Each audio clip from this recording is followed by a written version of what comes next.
araw mga kaibigan. Bigyan natin ng opinion, reaction itong post ni Edwin Hamora. Sabi niya, breaking. Abante was not able to advance. So hindi siya nakaabante. Because he's just second placer. This is not showtime that the first runner-up has entered to the next round. Ha ha ha ha. That's why his princess daughter is frowning. No consolation prize. Ang saya. Just because you lost with feelings doesn't mean you get to win by technicality. Okay? Bye-bye. So, isinare ni Edwin Hamora ang post ng Batas PH. Sabi dito, Supreme Court strikes down second placer rule. Nako, matindi ito dahil desisyon ng Supreme Court. Basahin natin ha. The Supreme Court in Bank has abandoned the second placer rule as it held that there is no legal basis for proclaiming the second placer in elections when the winning local elective official is disqualified or ineligible. Instead, the rules on succession in cases of permanent vacancy as stipulated in the local government code shall be applied. Nabasa ko itong desisyong ito ng Supreme Court tungkol sa Maguindanao. Governor Alipax Mangundadato na kulang siya ng residency pagiging governor, ganun. Hindi ko na lang ma-summarize. Basta yun ang basihan ng in-bank decision na ito ng Supreme Court na yung second placer doon sa Maguindanao na election ay hindi pwedeng uupo. So, wala daw legal basis. Ang masunod yung local government code. So, hindi ko na-research kung ano ba ang sinasabi sa... So, meaning, si Congressman Abante, siya man ang second placer. Na-disqualify si Congressman-elect Joel Oy sa citizenship issue. So, dahil sa desisyon ito ng Supreme Court, ay sorry na lang. Instead na umabante, lalong umatras. Magbasa lang tayo sa mga comments ha. Eden Trinos, oh loko. Flor de Len, baga walang himala. Panatik, buti naman. Jan Sakatinyo, so sino ang papalit? Tingnan natin. Hindi ko rin alam sinong papalit eh. Bakante nga eh. Yan, there will probably another election. Yeah, election again. Yun. Special election. Tama. Special election. It abroad. Lol. Is it true that she was fired as spokesperson as HOR?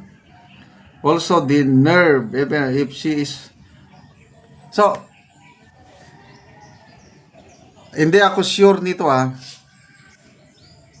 based sa mga comments na nabasa ko, agree, special election para ma-determine sino ang uupong congressman sa 6th district ng Manila. So, antabayan na lang natin ang further details dito. Hintayin din natin ang pahayag kampo ni Congressman Abante kung anong masasabi niya. Then of course, COMELEC. But alam niyo naman, ang desisyon ng Supreme Court, yun ang nasusunod palagi. Hindi mo talaga mabali. Parang kung nagsalita ng Supreme Court, yun na yun. Is the highest arbiter ng ano.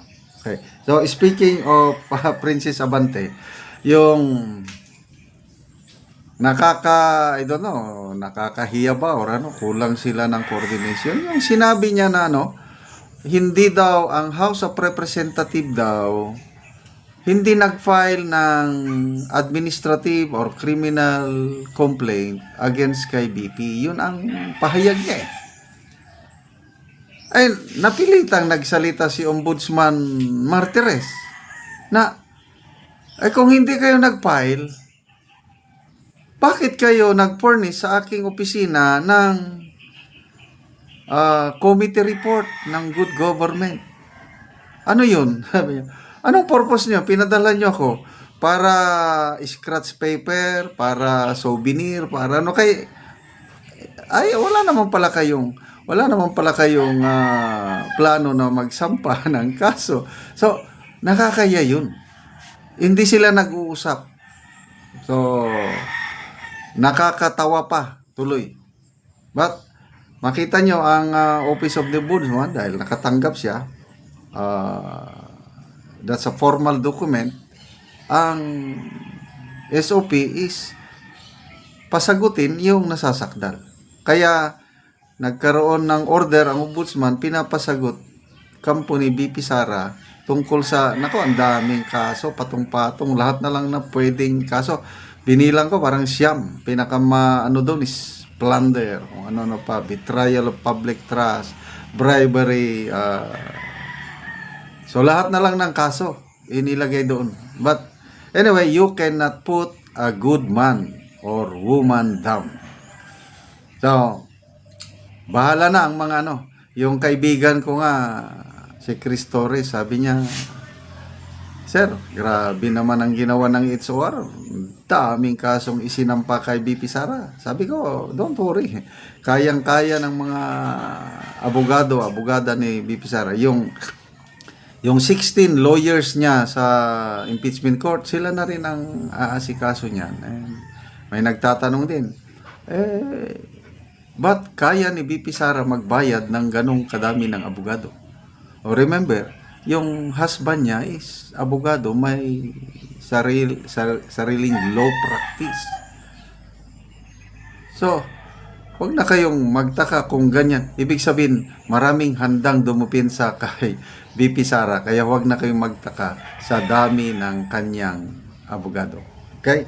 So, good luck na lang po kay Congressman Abante kung makaupo ba siya o hindi. With this development na may ruling na ang Supreme Court, second placer, hindi pwedeng makaupo. Salamat mga kaibigan sa inyong pagsubaybay sa ating channel. Nakakatulong kayo ng malaki sa tribong Talandig ng Bukidnon. Ang sweldo natin sa channel na ito is pantulong sa tribo. Namimigay tayo ngayon ng libreng yero at pako para makapagpatayo ng mas maayos na tahanan, bahay ang tribong Talandig.